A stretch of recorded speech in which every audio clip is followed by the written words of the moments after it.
Ma'am, I'm going to need you to come with us now. The two Port Authority officers stood on either side of her, their voices professionally neutral, their presence anything but. The jet bridge stretched behind them like a long gray throat humming faintly with recycled air, and the distant mechanical groan of a plane preparing to push back from the gate. The fluorescent lights above cast everything in that particular shade of cold white that makes every face look guilty, every situation feel more serious than it is. Though this one, as it happened, was exactly as serious as it looked. Dr. Amara Osei did not move immediately. She stood at the threshold of the cabin door with her leather carry-on hanging from one hand, and she took exactly 3 seconds to look back at the first-class cabin she had just been ordered to leave. She wasn't looking for sympathy. She had stopped expecting that approximately 40 minutes ago. She wasn't looking for an ally, though she had found 1 or 2 in the past hour who surprised her. She was looking the way a chess player looks at a board before walking away from a game that isn't over yet, cataloging every piece, every position, committing the whole picture to a memory that had never once failed her. The cabin was very quiet. Not the comfortable quiet of a plane preparing for a long flight, passengers settling into their pods, the soft clink of champagne flutes, and the rustle of cashmere blankets. This was the breathless quiet of 40-something people watching something happen that they weren't sure how to process. A man in a window seat had his phone angled in that particular way people hold phones when they're recording something and hoping nobody notices. A woman in her 70s, silver-haired and sharp-eyed, seated in 2A, had not looked away from Amara for the last 10 minutes, and she did not look away now. Near the front of the cabin, the lead flight attendant, Brenda, her name tag read her platinum blonde hair, swept back in a severe chignon. Her smile so practiced it had calcified into something that no longer resembled warmth, stood with her arms folded across her chest. Captain Hargrove stood just behind her, silver-haired and broad-shouldered, radiating the particular kind of certainty that comes from 27 years of being the most powerful person in any room he entered. Neither of them spoke. They had already said everything they intended to say. Amara turned back to face the jet bridge. She reached into the front pocket of her carry-on and took out a small, worn leather notebook, the kind you'd find at an independent bookstore, not a boardroom, and she wrote something in it with a short pencil. 3 lines, 4 words. Then she tucked it back in. Of course, she said to the officers, her voice so calm it unsettled both of them in ways they would think about later. After you. As she stepped off the plane, the cabin door swung shut behind her with a sound like a period at the end of a very long sentence. What none of the passengers knew, what Brenda didn't know, what Captain Hargrove didn't know, what the gate agent fumbling with his radio didn't know, was what those 4 words in the notebook said. Call Theodore. Do it now. And if any of them had known, they might have found a reason to keep her on that plane. 6 hours earlier, the 47th floor of the Nexus Capitol building on 6th Avenue had been so quiet you could hear the city breathing 47 stories below, that particular hum of 10 million people and their ambitions, the white noise of a city that never fully sleeps and never fully wakes, just cycles endlessly between its hungers. The conference room occupied the entire north face of the building, floor-to-ceiling glass, looking out over Midtown in the deep blue of a Tuesday evening, and around the long obsidian table sat 11 people who collectively managed more money than the GDP of several small nations. Not one of them was speaking. They were waiting. They had been waiting for 3 minutes, which in this room at this table in a meeting that had been scheduled for 5 p.m. sharp felt like a small eternity. Then the door opened and Dr. Amara Osei walked in with a cup of coffee she'd made herself in the kitchen down the hall and a yellow legal pad under her arm, and the room realigned itself around her the way a compass realigns around true north. She was 39 years old. She was wearing a charcoal gray tracksuit, custom-made Loro Piana wool so fine it whispered when it moved, and a pair of limited edition Nikes that had cost more than most people's first car. Her hair was natural, pulled back into a low puff, and she wore no jewelry except for a thin gold ring on her right hand that had belonged to her mother. She looked to someone who didn't know better, like she was on her way to a gym class. She looked to someone who did know better, like a woman who had decided a very long time ago that comfort was the ultimate expression of power, that the people who needed to perform their authority through pinstripes and cufflinks were the ones who weren't yet sure they had it. She sat down, opened her legal pad, took a sip of coffee, and said, "Where are we on the Olympian close?" And that was when the room came back to life. She had built Nexus Capital from an algorithm she wrote in a studio apartment in East Baltimore at 26 years old, 2 years after finishing her Ph.D. in applied mathematics at Caltech, a program she'd entered on a full scholarship from a household where her father, Joseph Osei, drove a taxi 60 hours a week, and her mother pressed flowers between the pages of library books she couldn't afford to buy.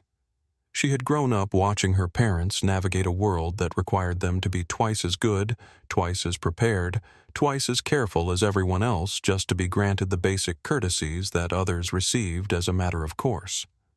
She had absorbed that lesson so completely, so deeply, that it had calcified into something structural inside her.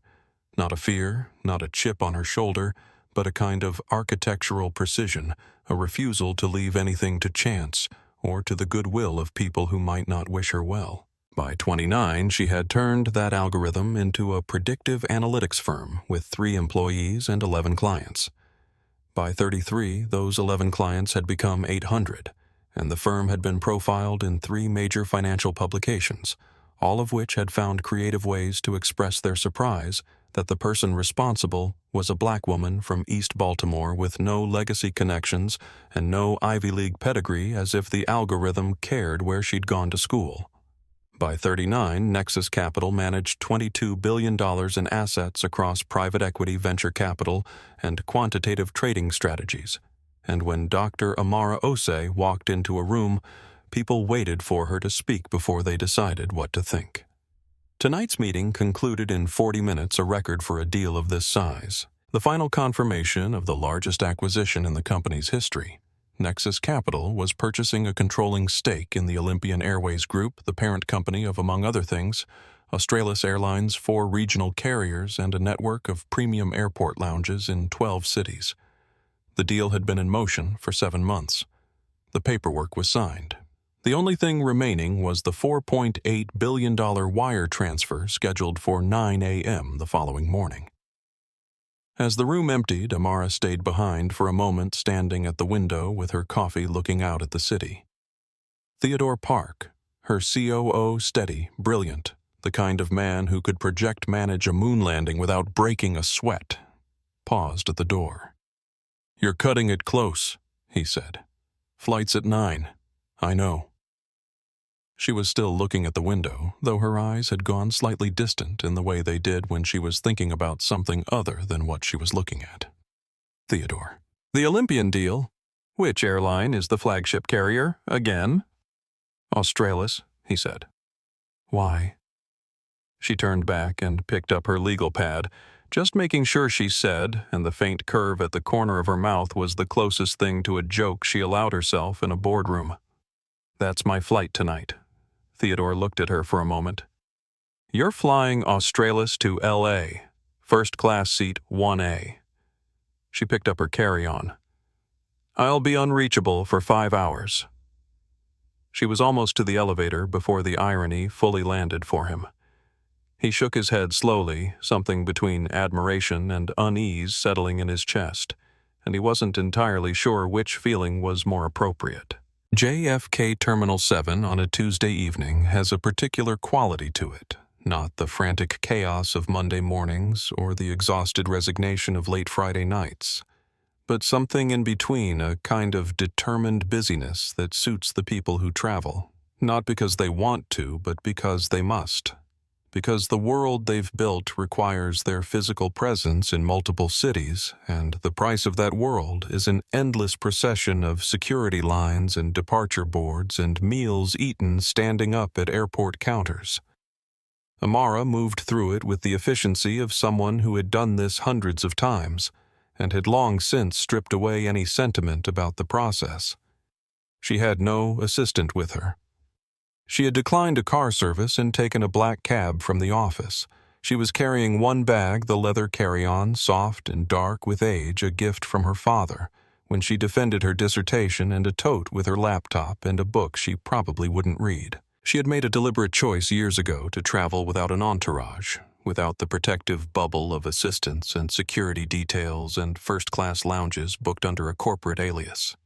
Not because she couldn't afford the protection she could afford to buy the airport, but because she believed with the particular stubbornness of someone who had earned every room she'd ever walked into that she should be able to move through the world as herself, without armoring herself in layers of wealth and infrastructure just to be treated with basic dignity. It was a belief she had paid for before. She knew that. She paid for it again tonight at the Polaris check-in desk, where the agent, young, efficient, not unkind, took her passport and spent approximately 4 seconds longer than necessary comparing the photo to the woman standing in front of her, her eyes moving in that subtle inventory that Amara had learned to recognize before she'd learned to drive. It wasn't hostile. It wasn't. It never was, not at first. It was the particular friction of someone recalibrating their expectations against what they'd assumed, and in the recalibration there was always a pause. "Everything looks good, Dr. Osei," the agent said finally, and her voice was genuinely warm, as if the extra 4 seconds hadn't happened. "Thank you," Amara said, and meant it because the woman was doing her job, and the pause wasn't malice, just the accumulated weight of 1,000 small assumptions that none of them had asked to carry. In the Polaris lounge, she found a seat near the windows that looked out over the tarmac and opened her laptop to review the Olympian acquisition documents one final time, not because she needed to, but because the methodical review of established facts was something she had always found calming, a way of grounding herself in what was known and certain before stepping into the unknown. The lounge was half full. A man in a suit was on a loud phone call about a merger that sounded significantly less complex than the one she had just finalized. 2 women in their 30s were sharing a bottle of wine and laughing about something that had happened on a previous flight. An older couple sat with the comfortable silence of people who had been together long enough that they no longer needed to fill the space between them. She looked up at one point and saw Australis Flight 217, parked at Gate 14, visible through the floor-to-ceiling glass. A wide-body Airbus, its tail fin lit in the airline's navy and gold livery ground crew, moving around it with the purposeful choreography of departure preparation. She looked at it for a longer moment than she'd intended, thinking about what it meant that in approximately 16 hours after the wire cleared, she would be the person whose company owned that aircraft, owned the airline, owned the gate, owned in some abstract but entirely real sense the space she was sitting in right now. She didn't feel powerful when she thought about it. She felt tired and slightly amused and aware in the particular way that too much intelligence and too much experience produces that the universe had an ironic sense of timing. She boarded when Group 1 was called, carrying her bag and her book, and she was the 3rd person to step onto the plane. The first-class cabin of a wide-body Australis flight is a genuinely beautiful thing. Deep navy leather individual pods with full privacy dividers, lighting engineered to feel like late afternoon, regardless of the time. A quiet that is specifically constructed to communicate that you are for the next 5+ hours insulated from everything difficult. She had flown in cabins like this hundreds of times, and she appreciated the craftsmanship of the illusion even while knowing exactly what it cost and who it was designed for. She found seat 1. A stowed her bag, settled in, and reached for her phone to complete the call she'd started before boarding the final verbal confirmation of the wire transfer scheduled to go through at 9 the next morning. That was when she first saw Brenda. The lead flight attendant was at the front of the cabin arranging something near the galley, and as Amara settled into her seat, Brenda turned and their eyes met for a fraction of a second, long enough for Amara to register the look, the same inventory she'd seen at the check-in desk, except that where the check-in agent's expression had moved quickly from surprise to professionalism, Brenda's moved to something else, something harder and more settled, the expression of a person who has just formed a conclusion and does not intend to revise it. Then Brenda smiled, a practiced, brilliant, technically flawless smile, and turned to welcome the man who had just boarded behind Amara in seat 1C with an effusion of warmth that was so markedly different in temperature that it was nearly its own statement. Amara looked down at her phone and finished dialing. She noted the time, 8:47 p.m. She noted the name on the smile, the number on the seat, the gap between the temperature of the two welcomes. She noted everything. She always did. Brenda Calloway had been working the Polaris cabin on Australia's long-haul routes for 22 years, and in those 22 years she had developed what she privately thought of as a finely tuned professional instinct, a kind of accumulated expertise that no training manual could teach and no supervisor could quantify, but that she was absolutely certain was both real and valuable. She could read a cabin within minutes of boarding. She knew with the confident certainty of long experience which passengers would be demanding and which would be gracious, which ones understood how things worked in a space like this, and which ones were here for the first time and didn't yet know the unwritten rules. She knew which passengers would require extra attention and which ones would be best served by being left to their own devices in the privacy of their pod. And she had always felt with the particular satisfaction of someone who has turned a skill into an identity that this ability to read people was what made her exceptional at her job. She would not have described it as prejudice. She would have been sincerely offended by the suggestion. She would have said and believed that it was experience, 22 years of experience of reading thousands of passengers, of learning that certain things correlated with certain behaviors, of developing the instincts that separated a merely competent flight attendant from someone who truly knew this world. She would not have noticed because she had never needed to notice that the correlations she was drawing were not between behaviors she had actually observed and the people she was observing them in, but between the people in front of her and the assumptions she had carried into the room before they arrived.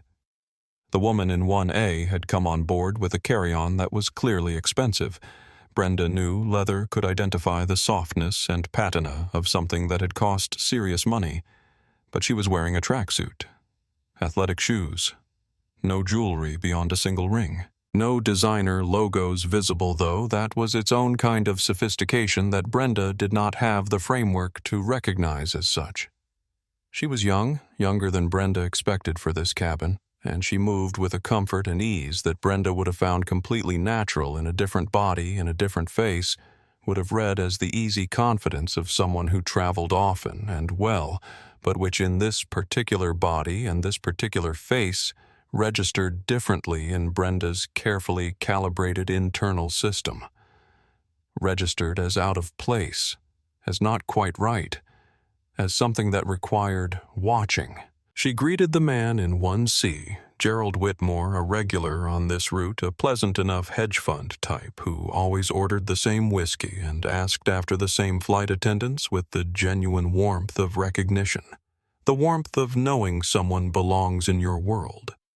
And then she turned to 1A and offered the version of the smile that was technically correct in every measurable way and utterly different in the one way that mattered.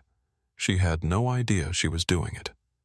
That was the thing that Amara, watching from 1A with the patient, well-practiced eye of someone who had spent a lifetime learning to read rooms that weren't sure they wanted her in them, understood completely and immediately. Brenda was not performing a prejudice. She was expressing one that had become so deeply embedded in her sense of professional identity that she could no longer see the difference between her instincts and her assumptions. She was in the fullest and most damaging sense certain that she was right. She moved through the cabin taking pre-departure drink orders, champagne for the couple in 3A and 3B, a sparkling water for the man in 2C, a gin and tonic for the woman in 4. And the warmth she deployed with each passenger was genuine in its way. the warmth of a person who is good at her job and knows it and takes real pleasure in the performance of that competence. When she reached the row behind 1A, she leaned across to take the order of the man in 2B, Patrick Okafor, a tall, well-dressed man in his early 40s who would turn out to be a civil rights attorney, though Brenda did not know this yet, with a full recitation of the champagne options and a smile that reached her eyes. Then she looked up at 1A, almost as an afterthought, and delivered the glass of sparkling water without being asked. Not because she had observed Amara's preference, but because she had already decided in the efficiently running machinery of her assumptions that this was the appropriate level of service for this passenger. Amara accepted the water and said, "Thank you," with a courtesy that was genuine even in its completeness. She was not performing graciousness, she simply had it, and Brenda moved on satisfied, her internal system humming along its errors invisible to everyone in the cabin except the one person most directly affected by them, who was sitting in 1A with sparkling water she hadn't ordered, and a clear-eyed, detailed understanding of exactly what had just happened and why. In the row behind Eleanor Voss, 71 years old, retired federal magistrate judge, silver hair, swept back in an elegant bun, caught Amara's eye over the top of her reading glasses and gave her a very small, very knowing nod. Amara gave her the same nod back. Some recognitions don't require words. If you believe every passenger deserves dignity regardless of what they look like or what they're wearing, hit the like button and subscribe to our channel, because this story is just getting started. The final boarding announcement had played, and the cabin was settling into its pre-departure rhythm, that particular orchestrated quiet of a long-haul flight preparing itself, when Amara's phone buzzed with a message from Theodore Wire, confirmed for 0900, all parties aligned, see you on the other side. She was midway through responding 2 words, confirmed. Thanks, when Brenda appeared at her shoulder with the particular energy of someone who has been waiting for an opportunity. "I'm going to need you to wrap that up," Brenda said, her voice carrying the specific tonality of someone who is being pleasant as a technique rather than a feeling pleasant in the way that is also unmistakably an assertion of authority. "We're preparing for departure, and all devices need to be in airplane mode." Amara looked up, then looked across the aisle at Gerald Whitmore in 1C, who was dictating a text message to his phone with the full-throated confidence of a man who has never once been interrupted in the middle of something. Gerald's phone screen was blazing white in the dimmed cabin. No one had said a word to Gerald. Of course, Amara said, looking back at Brenda with a level steadiness that communicated she had noticed exactly what she had noticed. "I'm finishing a message. 30 seconds. I need it done now," Brenda said, and she said it with a smile which made it somehow worse. "Ma'am." Amara's voice was very quiet and very clear. "The gentleman across the aisle is currently dictating a text message. Are you asking all first-class passengers to put their devices away at this moment, or specifically me?" There was a pause. It lasted perhaps 2 seconds. But it was the kind of pause that has weight, the kind that in the memory of everyone who witnessed it would expand to fill a much larger space. Brenda's smile remained precisely in place. Her eyes, however, did something more complicated. "I'm responsible for the safety of this cabin," she said. "I'm asking for your cooperation." Amara held her gaze for one more beat, then looked down at her phone, sent the 2-word message, and placed the phone face down on the armrest in airplane mode, all without another word. She looked back up at Brenda and waited. Brenda moved on. In 2A, Eleanor Voss lowered her copy of The New Yorker approximately 2 inches and observed the exchange with the quality of attention she had once used to evaluate witness testimony in federal court. In 2B, Patrick Okafor, who had boarded quietly and immediately opened a brief that he was reviewing with a highlighter, paused in his highlighting without looking up the way a person pauses when they've heard something significant and are deciding how to file it. Amara reached into her tote and took out her notebook, the small leather one, and wrote down the time, 9:04 p.m. Then she wrote a single sentence and underlined it. She had learned this habit from her father, who had kept a notebook in the glove compartment of his taxi for 30 years, not for fares or routes, but for incidents, for the things that happened to a black man in a particular kind of job, in a particular kind of city, that no one would believe if he didn't have it written down. Always document, he had told her, pressing a new notebook into her hands before she left for MIT at 17, because the ones who do these things are counting on the fact that you won't. She had never once gone anywhere without a notebook since. She closed it, put it in her pocket, and picked up the brief she'd been planning to review. The plane began its pushback from the gate, the engines cycling up to that first low, resonant hum that precedes movement. And for approximately 7 minutes, the cabin existed in a kind of fragile equilibrium. Gerald's hushed phone call, the couple in 3A and 3B, murmuring about their hotel, the soft sound of Patrick's highlighter, while Amara read her brief and noted without appearing to watch the pattern of Brenda's movement through the cabin. She noted that Brenda refilled Gerald's whiskey without being asked. She noted that Brenda paused at the couple in 3A and 3B to deliver a small, unnecessary speech about the dinner options with visible enthusiasm. She noted that when Brenda passed 1A on her way back to the galley, she glanced down at the notebook on Amara's tray table with an expression that was too brief and too practiced to be called anything but that Amara recognized, nonetheless, the expression of someone who is not used to being watched by the people they are watching. The equilibrium lasted exactly 7 minutes. Then the service card appeared, and it ended. The pre-departure service on a Polaris first-class cabin is one of those things that seems simple, but is in execution a precisely engineered performance, a sequence of small gestures designed to communicate from the very first minutes of a flight that the people in this cabin are valued and seen. Champagne is poured at eye level, not handed over and walked away from. Dietary preferences are confirmed by name, if possible, by seat number, if not. The whole thing is choreographed to feel effortless, which is what distinguishes the very best service from the merely adequate kind. Brenda was technically excellent at every part of this performance. She had the timing down with the precision of someone who had done it thousands of times, the warmth deployed with the consistency of a practiced professional, the attention to detail that comes from genuinely caring in some compartmentalized part of herself about the quality of her work. She was so excellent and so consistent that the way the performance broke apart at 1A was almost more visible for being surrounded by so much competence. She began at the back of the first-class section and moved forward, and at each row she asked warmly by name, where she knew them, whether passengers would like champagne or their choice from the evening's drinks menu, which she described with the particularity of someone who found the subject genuinely interesting. At 3A and 3B, she spent a full 2 minutes describing the differences between the two champagne options, her hands moving with the enthusiasm of a sommelier.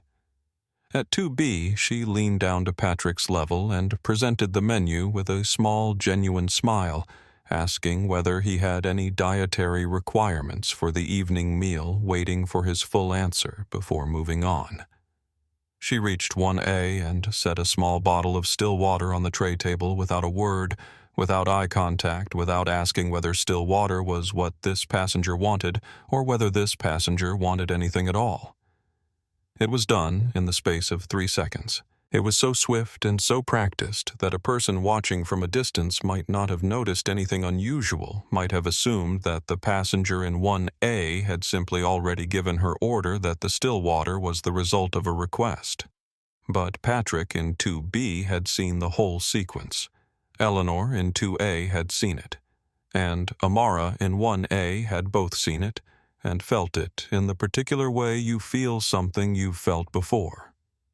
Not shock, not even quite anger yet, but the familiar cold weight of being rendered invisible by someone who has decided, without evidence and without interest in evidence, that your preferences don't merit inquiry. She looked at the water for a moment. Then she looked up at Eleanor Voss, who had folded her hands on her magazine and was observing Brenda's retreating back with an expression of quiet, judicial assessment. Eleanor caught Amara's eye and made the smallest possible gesture with her chin, the kind of nod that says, "I saw it. You're not imagining it. Imagining." And in that moment, between two black women who had never met and who occupied entirely different generations of a very old struggle, there was a complete and wordless exchange of understanding. Amara took out her notebook and wrote down 9:09 p.m. Still water not offered. 2B champagne full description. 3A/B champagne 2-minute explanation. Then she put the notebook away and did something that would have surprised Brenda considerably had she been watching. She picked up the still water, took a sip, and returned to her brief. She was not going to make a scene. She was not going to escalate anything that didn't need to be escalated. She had been in enough rooms where the game was designed for her to lose, to know that the most powerful thing she could do right now was stay exactly where she was and document exactly what was happening, and wait for the moment, which she was already quite certain was coming, when the other side of the room decided to change the game. She didn't have long to wait. The plane was taxiing toward the runway, that slow, deliberate roll that creates a particular sense of finality of commitment, the sense that certain things are now in motion and cannot easily be undone when Brenda came back. She approached 1A from the direction of the galley with the expression of someone who has made a decision and is executing it with the confidence of professional authority. She stopped beside Amara's seat and clasped her hands together at waist height in that particular posture that says, "I am being patient with you." I want to make sure Brenda said, her voice pitched at a volume that was quite precisely loud enough for the nearest seats to hear, that your phone is fully powered down, not just in airplane mode fully off. It's a safety requirement. Amara looked up slowly from her brief. She looked at Brenda for a moment, then across at Gerald in 1C, whose phone was sitting right side up on his tray table screen, lit with a background image, very visibly not fully powered down, very visibly not attracting any attention from the lead flight attendant whatsoever. "Is it a requirement for this cabin?" "Generally?" Amara asked with a precision that was its own kind of statement, or specifically for me. Something moved behind Brenda's eyes. Not uncertainty, because she was not a person who easily entertained uncertainty about her own judgment, but something adjacent to it. A brief flicker of awareness that the question had been more specifically targeted than she'd anticipated. "I'm asking you," Brenda said, "because I've already addressed other passengers."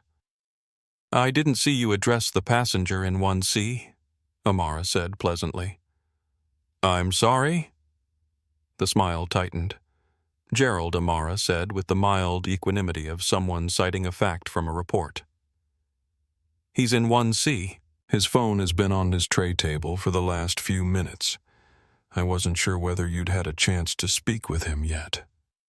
A pause.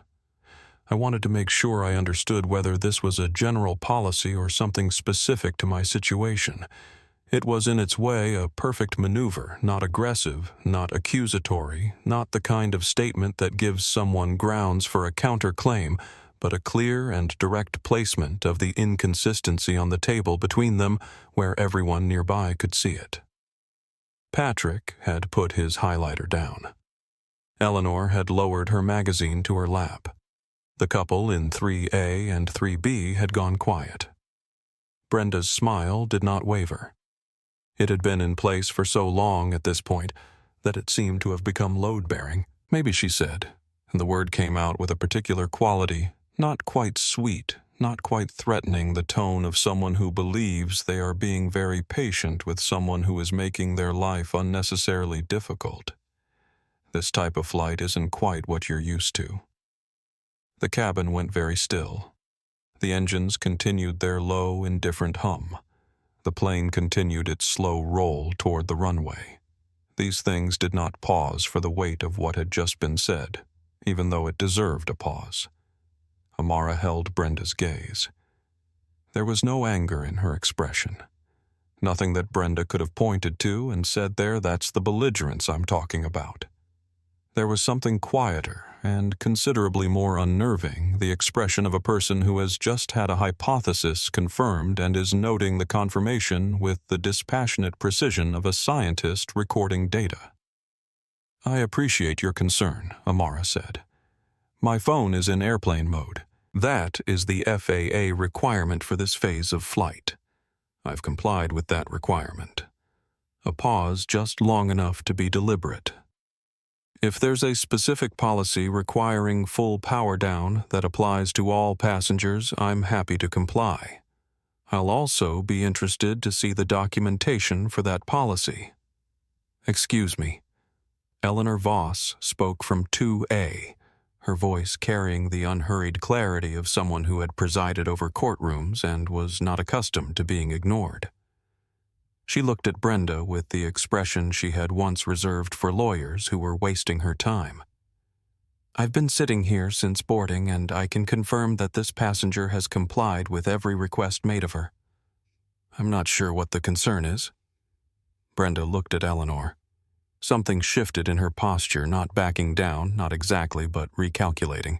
Then she straightened, pressed her lips together in a tight expression that bore the technical features of a smile, said, "Thank you to nobody in particular," and walked with purposeful steps toward the front of the cabin and into the cockpit. The cabin breathed again, carefully, the way a room breathes when something has happened that people aren't yet sure how to characterize. Patrick put his highlighter down entirely and turned his attention fully forward the way a person turns when they've realized that the document on the table in front of them is less interesting than what's unfolding in the room. He had tried 4 cases before the Ninth Circuit. He knew an escalation when he saw one, and what he saw was that Brenda was not coming back from that cockpit with an apology. He took out his phone, looked at it for a moment, and placed it on his tray table at a particular angle.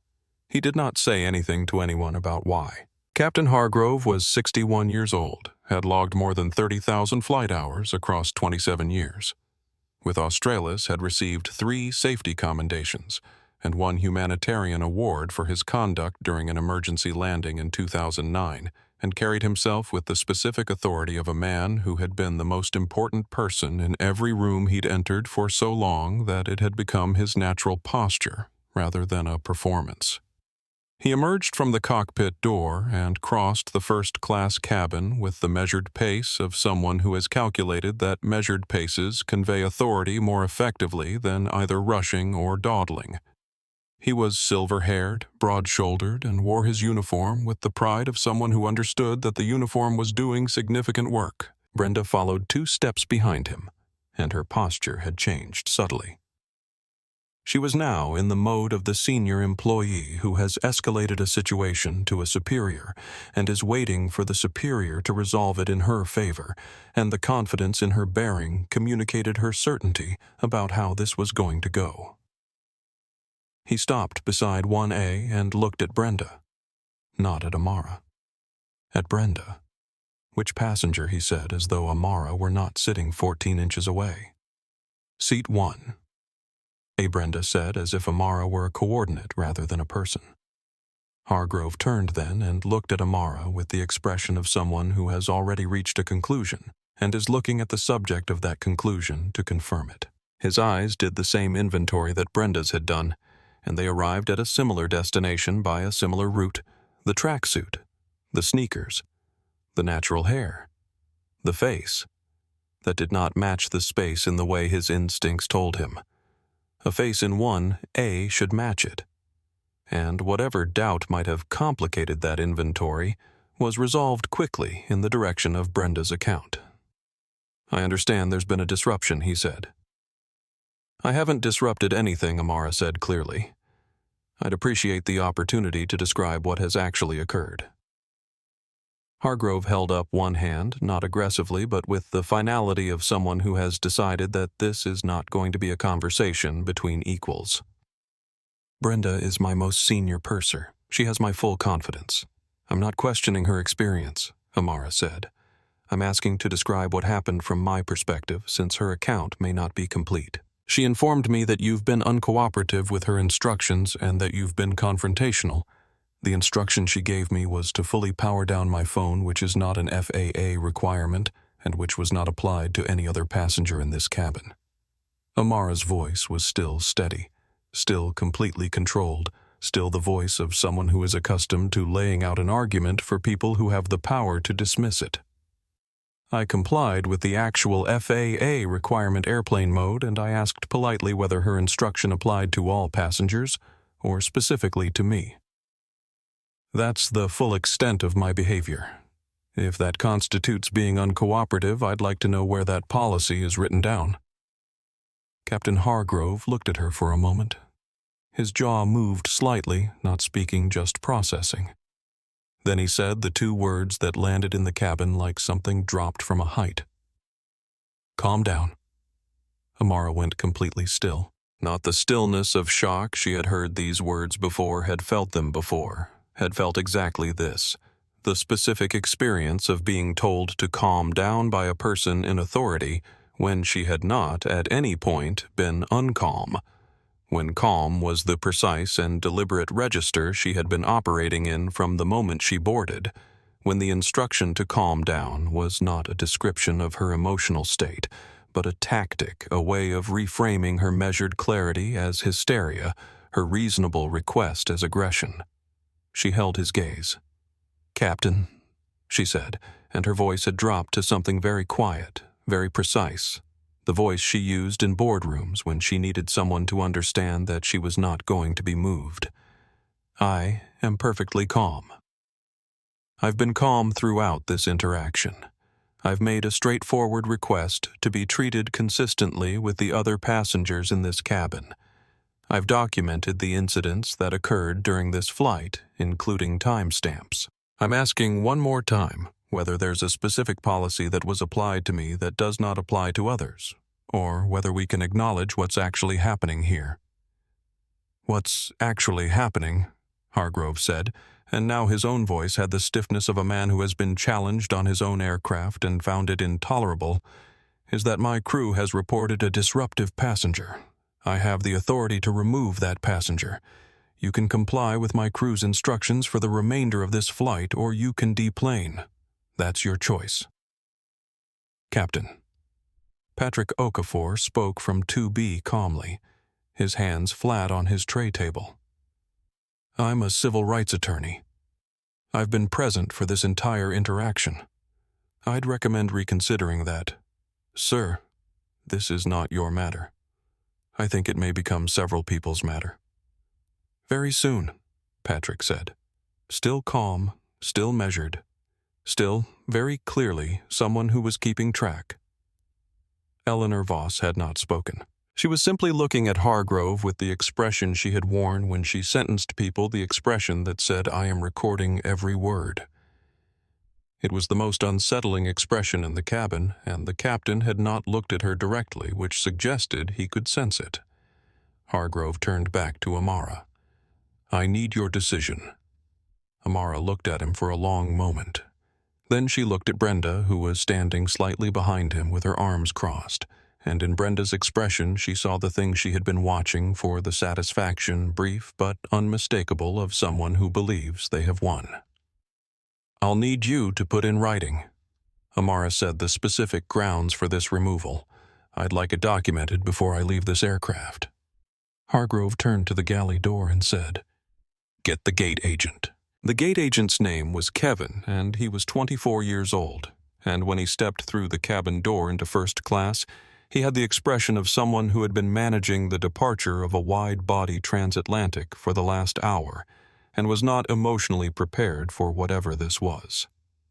He looked from Captain Hargrove to Brenda to Amara, and then at Patrick, and then at Eleanor, and then back to Hargrove, his lanyard swinging slightly as he absorbed the temperature of the room. "Kevin Hargrove said we have a passenger in 1A who needs to be escorted off the aircraft.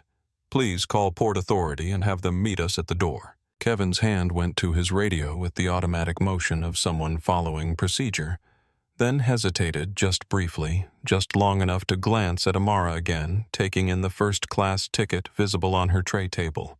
The leather bag, the calm face that did not correspond to the word disruptive in any of the ways that word usually manifested itself. "Of course," he said, and his voice was only slightly unsteady. and he keyed his radio. When Amara stood up, the cabin reconfigured itself. She was taller than the setting had suggested. The pods had a way of compressing people into the general scale of seated comfort, and she rose with the unhurried completeness of someone who is moving at their own pace and not at anyone else's, and the effect of it was to subtly shift the geometry of the cabin, the balance of presence between the people who had ordered her off and the person being ordered. She reached into the overhead compartment and removed her carry-on, then settled it onto her shoulder with the practiced ease of someone who had done this gesture in hundreds of airports on dozens of continents. She looked at Hargrove. "I asked for written documentation of the grounds for removal. You'll receive the standard denial of transport notice at the gate," he said. "On what specific grounds failure to comply with crew instructions?" he said. And there was something in his tone now. Not guilt, nothing as complicated as guilt, but the particular tightness of a man who knows that the words coming out of his mouth are not the whole truth, and has decided to say them anyway because the alternative requires him to revise an opinion he has no intention of revising. "That is not accurate," Amara said. Her voice was the quietest it had been all evening, and the quietness of it was the most specific kind of attention-getter. It made everyone in earshot lean fractionally forward. I complied with every legitimate instruction. I questioned one instruction that was applied selectively and inconsistently. Those are not the same thing, and I want it noted for the record in front of these witnesses that I am disputing your characterization. "She's becoming aggressive," Brenda said from behind Hargrove in the tone of someone making a report. Amara had not raised her voice. She had not moved. She had not made any gesture that could be characterized by any neutral observer as aggressive, and every neutral observer in the cabin knew it. Patrick, who was now recording openly on his phone, the camera angled with the deliberate precision of a man who has decided that professional hesitation has its limits. Eleanor, who had risen slightly in her seat. The couple in 3A and 3B, who had gone very still. A young woman in 4A who had pulled one earbud out and was watching with the careful attention of someone deciding whether to say something. "I would like to speak to Port Authority myself," Amara said to Hargrove. "Not to resist, I'm not going to resist. But I want them to hear my account directly, not filtered through a third party." Hargrove said nothing, which was its own kind of answer. Amara looked then at Eleanor Voss, who had risen fully in her seat and was watching the whole proceeding with judicial attention, and something passed between them, again that same wordless fluency of people who have spent their lives being precise in environments that prefer they weren't. Eleanor reached into the slim leather portfolio on her tray table and slid something free, a business card, cream-colored with clean sans serif type, and held it out across the narrow aisle. Amara took it without looking at it. She looked at Eleanor. Eleanor said very quietly, "You know what you're doing." Not a question, a statement, and a particular kind of one, the kind that means I see you and I believe in what I see. "I do," Amara said, and she meant it on more levels than Eleanor could have known. She walked the length of the first-class cabin toward the door, and the cabin watched her go, the way a room watches a person walk out of it when they believe collectively and half-consciously that the wrong person is leaving. She passed 3A and 3B, whose occupants were no longer pretending to look elsewhere.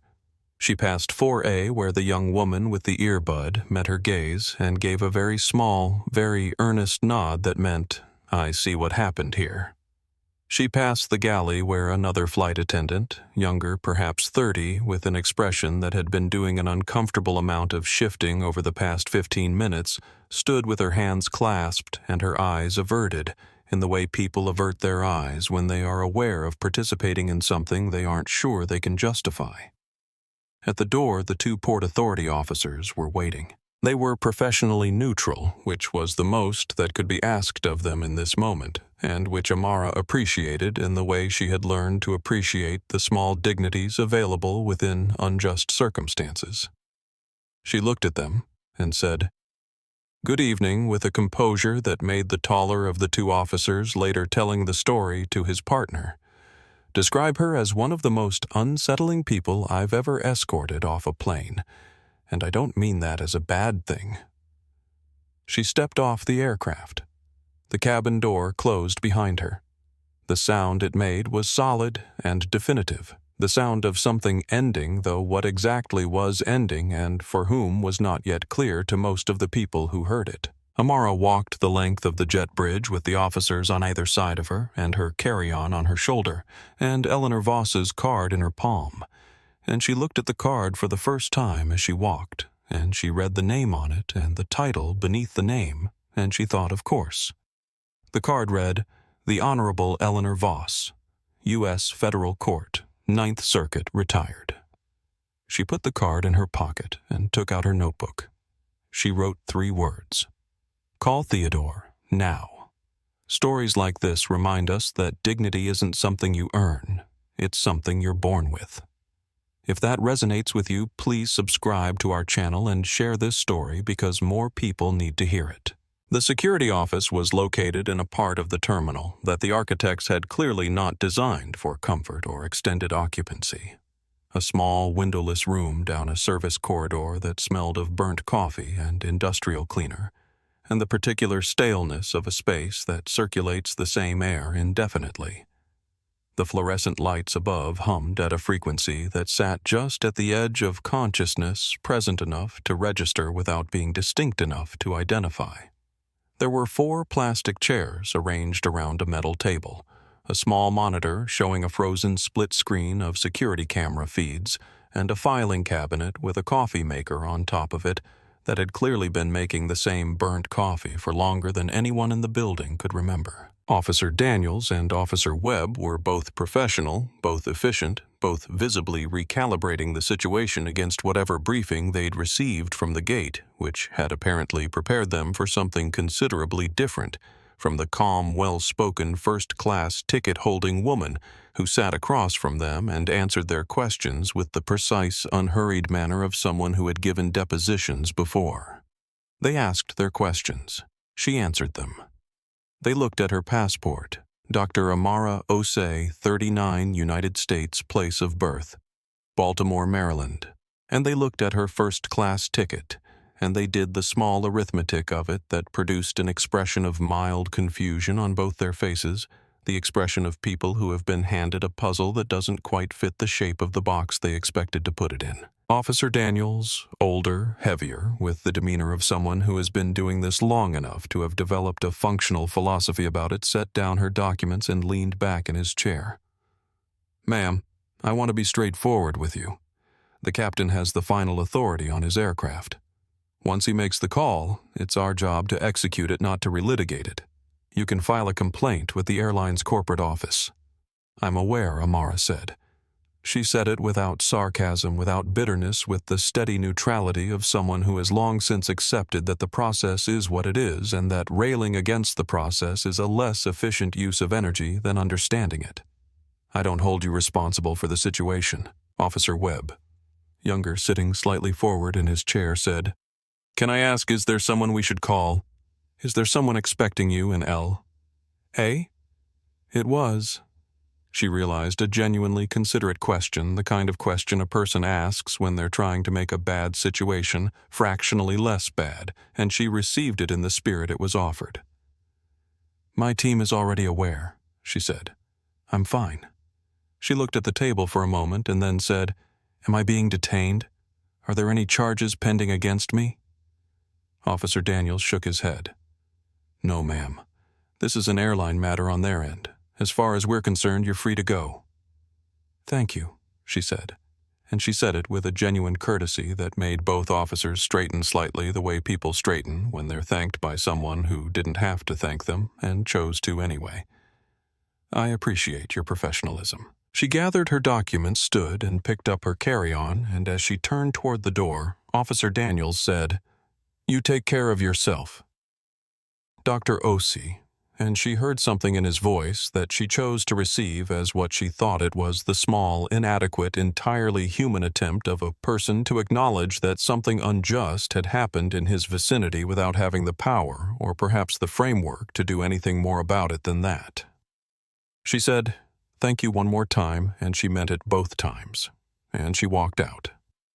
The terminal was loud after the silence of the security room, the universal airport noise of roller bags and departure announcements, and the low-grade exhaustion of several thousand people in various stages of journey, and she navigated it without hesitation, moving toward the windows at the far end of the terminal where she could see the tarmac. She found a seat in a dark gate area where an overnight flight had already departed, and she sat down and she looked out at Gate 14. Australis Flight 217 was still there. She could see the cabin lights through the oval windows, the shapes of flight attendants moving in the galley, the shadow of someone in a first-class pod, probably Gerald, she thought, probably on his third whiskey. The plane was fully boarded now, door closed, preparing to push back. She watched it for a moment. Then she reached into her pocket and took out Eleanor Voss's card and looked at it again, the clean cream rectangle with its spare authoritative type, and something in the looking at it, the name, the title, Federal Court Ninth Circuit Retired, produced for the first time in this entire evening, a very small, very private smile, the kind of smile that doesn't advertise itself. She put the card back in her pocket. She took out her phone. She found Theodore's name in her contacts and pressed call. He answered on the second ring. "Tell me you're calling from the jet bridge," Theodore said, which was not a greeting so much as an anxiety. "I'm not," Amara said. "I'm in the terminal. I've been removed from Flight 217. The silence that followed was the particular silence of a person who has just processed something that their brain is briefly refusing to accept. It lasted 4 seconds, which is a very long time in a conversation between two people who communicate in precise language. "Removed," Theodore said. Not a question, a repetition the way a person repeats a word when they need to hear it again to confirm that the word is real. Removed. By port authority, at the captain's request, following an approximately 40-minute interaction with the lead flight attendant, Brenda Calloway, 22 years with Australis, who initiated the situation and escalated it each time I offered a reasonable resolution. She said it the way she said things in board meetings when the thing being said needed to be said clearly, and once with no decorative language to obscure the architecture of the facts. The captain backed her without investigation. I was accused of being belligerent. The formal grounds listed will be failure to comply with crew instructions, which is inaccurate. My God. Theodore's voice had the sound of someone who has just sat down and is not entirely sure their chair is going to hold. Amara. "I'm fine," she said, which was not entirely true, but was true enough. "I need you to focus. I don't want a PR response. I don't want lawyers filing anything tonight. I don't want any of the standard mechanisms." She paused, watching through the terminal window as Flight 217's engines spooled up to their pre-departure whine. "I want to talk about the Olympian acquisition." Theodore was quiet for a moment. "I'm listening. Walk me through the current status." "Exactly." He walked her through it the way he walked through everything methodically and without unnecessary narration, which was one of the many reasons she had trusted him with the inner workings of her company for 12 years. The acquisition documents were fully executed. The representations and warranties had been verified. The board of Olympian Airways had voted to approve the sale 10 days ago. The only remaining step was the $4.8 billion wire transfer scheduled to execute from Nexus Capital's primary holding account at 9 a.m. Eastern Time the following morning. Once the wire cleared, Nexus would hold 62% of Olympian's outstanding shares, making them the controlling interest in the parent company of Australis Airlines and 4 subsidiary carriers. All that's needed is the wire Theodore confirmed. 9 a.m. tomorrow. Standard business hours. I want to move it up, Amara said. Theodore's pause was different from the first one. Not the pause of incomprehension, but the pause of a man rapidly running calculations. Amara. It's past 9 p.m. The federal wire system runs business hours only for transfers at this scale. You'd need bank authorization at the highest level. We're talking about calling people at home. Tonight. Yes. And even then, the counterparty has to be available to receive and confirm there are regulatory Theodore. Her voice was not loud. It had never needed to be loud to be the loudest thing in a room. You play golf with the chairman of our primary settlement bank. He owes you a favor that I have never asked you to call in because I've been waiting for a situation that warranted it. I'm telling you now that this is that situation. Another pause. Shorter this time. If we offer a premium offer, whatever is necessary. 1% of transfer value if that's what it takes. That's $48 million for a few hours of inconvenience. The number is irrelevant. She watched through the window as Flight 217 began its slow drift back from the gate, the tug guiding it with unhurried certainty toward the taxiway. I want controlling interest in Olympian Airways before that plane lands in Los Angeles. Theodore was silent for what felt like longer than it was. She could hear him breathing, and she knew what the breathing meant. She had heard this particular breathing pattern before when she had asked him to execute things that were on the very outer edge of possible, and each time the breathing had preceded the answer she needed. If we can get the bank chairman on the phone, he said slowly, and if he'll authorize emergency processing tonight, and if Olympian's CFO will confirm receipt outside of standard hours. He trailed off, running the if chain to its conclusion. It's not impossible. It's very expensive, and it's going to require some people to be significantly inconvenienced in the middle of the night. Yes, Amara said. Okay, Theodore said. Not enthusiastic, not reluctant. Simply Theodore doing what Theodore did, which was assess the available information and act on the clearest path forward. I'll call Hartwell. If I can get him, we move. There's one more thing, Amara said. Once we have control, once the wire clears and it's confirmed, I want you to arrange an emergency board meeting of the Olympian Airways board. Virtual, 6 a.m. Eastern.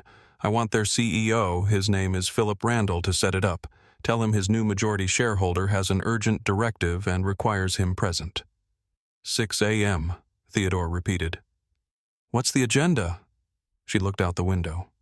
Flight 217 had reached the taxiway now, turning slowly, its lights blinking in the dark of the tarmac. It was out there moving through the ordinary machinery of an ordinary evening, its crew going about the ordinary business of a flight, and none of them knew what was rolling toward them at the pace of a wire transfer and 12 years of deferred leverage.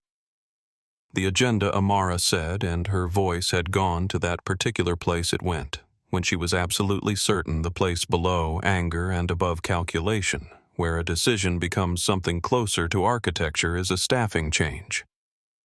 The line was quiet for a moment.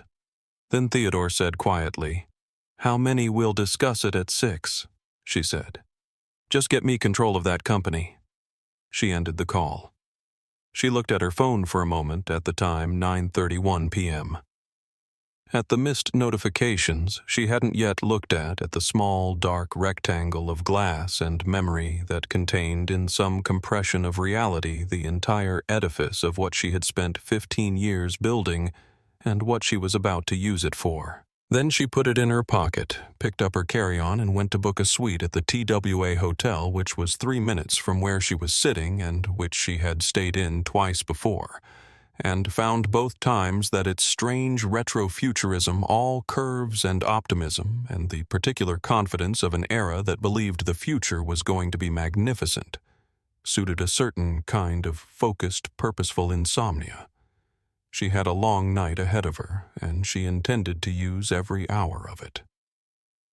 The TWA Hotel is one of those places that seems, when you enter it for the first time, like you've walked into a memory of a future that never quite arrived.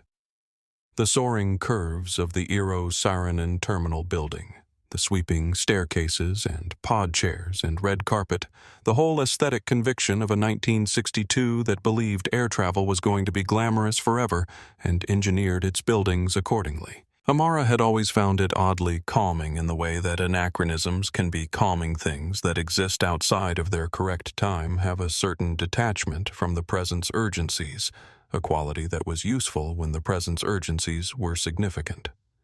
She checked in at 10:15 p.m. and was in her suite by 10:25. She ordered black coffee from room service, set up her laptop on the desk by the window overlooking the tarmac, and sat down to wait. She was not, she realized, as calm as she had been performing calm for the past 2 hours. The performance was real. She had meant every word, executed every decision with the clarity she brought to any high-stakes situation. But underneath the clarity, there was something else moving. Something that had been moving since the moment Captain Hargrove had said calm down on his aircraft, and she had felt it the way you feel a particular word when it's been aimed at you specifically. And the aim is precise. Not anger exactly. Anger was too simple, too immediate, too likely to lose accuracy over distance. What she felt was older and more exact than anger, the feeling she had been learning to metabolize and redirect since she was 17 years old, and was told in her first week at MYT by a TA, who looked her up and down before she'd said a word, that she should check whether she was in the right lecture hall. She had been in the right lecture hall. She was always in the right place. She had spent her entire adult life making absolutely certain that there was no question about whether she was in the right place, building credentials and companies and wealth with the specific, relentless thoroughness of someone who understands that for certain people in certain rooms, the bar for belonging is set differently, and that the only answer to that is to clear it so spectacularly that the bar itself becomes embarrassed. She was in the right seat. She had the boarding pass.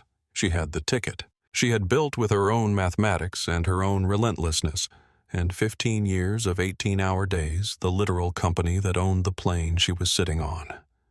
And she had still been escorted off it by a woman with a frozen smile and a captain who didn't want to hear her account because the account would require him to revise a conclusion he'd reached before he'd gathered any evidence. She thought about her father. She thought about him the way she always thought about him when she needed to hold something steady, not with grief exactly, though he had been gone for 4 years, but with the particular quality of presence that certain people maintain after they're gone, the way their most essential qualities continue to shape the rooms they no longer physically occupy. Joseph Osei had driven a cab in Baltimore for 30 years. He had been stopped by police 11 times in 30 years. None of which had produced a citation, and he had documented every single stop in a series of small blue notebooks that he kept in a shoebox under his bed. He was not a bitter man. He was the least bitter man she had ever known. But he was precise about what was happening to him, and he did not allow anyone, not the system, not the people in it, not even his own desire to think well of human beings, to tell him that what was happening to him was not happening. Always document, he had told her. And always remember the ones who do this to you are not your enemies. They are people who have not yet been required to see you clearly. Your job is not to destroy them. Your job is to be so undeniable that clarity becomes unavoidable. She had written that down too once in one of her own notebooks. She wasn't sure she was about to live up to it. At 2:14 a.m., her phone buzzed with a message from Theodore. 2 words Hartwell confirmed. She exhaled slowly, sat forward, typed back timeline. His response took 90 seconds. Wire initiating now. Regulatory confirmation est. 4:15 a.m. Olympian CFO standing by. Board meeting confirmed 6 a.m. Randall has been contacted. She put the phone down and sat with that for a moment, with the strangeness of it. The strangeness of sitting in a hotel room at 2:14 in the morning, in a city that was making its own noise outside her window while in the invisible infrastructure of banking and wire systems and regulatory architecture. $4.8 billion moved silently across the machinery of the financial world to arrive at a destination that would change before the sun came up who owned what and who had authority over what and what Brenda Calloway's career looked like going forward. She opened her laptop and looked for the first time with the permissions of a controlling shareholder. The access hadn't officially transferred yet, but Theodore had arranged a preview credentials set that Olympian's tech team had provisioned at midnight at the internal personnel files of Australis Airlines. She searched 2 names: Brenda Calloway, 22 years, no formal disciplinary record, 17 commendations. The file was impeccable in the way that files are impeccable when the behaviors that should produce documentation never get documented because the culture doesn't encourage documentation of those particular behaviors. Captain Arthur Hargrove, 27 years, 3 safety commendations, 1 humanitarian recognition, an equally pristine file. She looked at both files for a long time. Then she closed the laptop. She thought about what David, the younger board member during the 6 a.m. meeting that hadn't happened yet, would say. She thought about what her father would say. She thought carefully and deliberately about the difference between what she could do and what she should do, and whether those 2 things were currently aligned and what the cost would be if they were not. She did not arrive at a clean conclusion. She arrived at a decision which is a different thing. At 4:17 a.m., Theodore sent a single word. Done. She looked out the window at the tarmac. The sky over JFK was still dark, not yet the preliminary gray that precedes dawn, but the deep committed black of the hours when the night is most itself. Somewhere out there, Australis Flight 217 was crossing the American interior at 35,000 feet, carrying its passengers and its crew through the ordinary dark, all of them unaware that the world they were flying through had changed while they were in the air. She went to the bathroom and washed her face, changed into the black blazer she'd packed, not the tracksuit, not tonight, not for this. She looked at herself in the mirror for a moment, the way she sometimes looked at herself before a significant meeting, not for reassurance, but for the particular kind of honesty that mirrors provide when you're willing to receive it. She looked like someone who was about to do something that could not be undone. She was aware that this was accurate. She went back to the desk, opened her laptop to the board meeting link, and waited for 5:55 a.m. They appeared on the screen, one by one, like evidence being presented. The 9 members of the Olympian Airways Board of Directors materializing in the small squares of a video call at 6 in the morning, each one bearing the unmistakable expression of a person who has been awake longer than they wanted to be and does not yet understand why. Home offices and kitchen tables, and in one case what appeared to be a hotel room, all of them blinking in the particular disorientation of early morning light that carries the quality of emergency. Philip Randall was the last to join. He was 63 years old, gray-haired and heavy-set, with the perpetually worried expression of a man who had spent 15 years as the CEO of a company operating on thin margins in a difficult industry, and had allowed the vigilance that position required to permanently colonize his face. He appeared on screen and immediately located the square labeled Nexus Capital Drive, Osei, and when he found it, his expression did something complicated that compressed the entire range of his concerns into a single look. Amara let the silence run for exactly 5 seconds after the last attendee joined. Long enough to be deliberate, not so long as to be theatrical. Then she said, "Good morning," in the voice she reserved for meetings where she wanted people to understand from the first syllable what kind of meeting this was going to be. Dr. Osei Randall said, clearing his throat. "I, Robert from your team, indicated this was urgent. I've been told the wire transfer was the acquisition completed at 4:17 a.m. this morning," Amara said. "Nexus Capital now holds 62% of Olympian's outstanding shares. That makes me your majority shareholder, which means that as of this morning, the decisions I make in this meeting carry the weight of a controlling interest."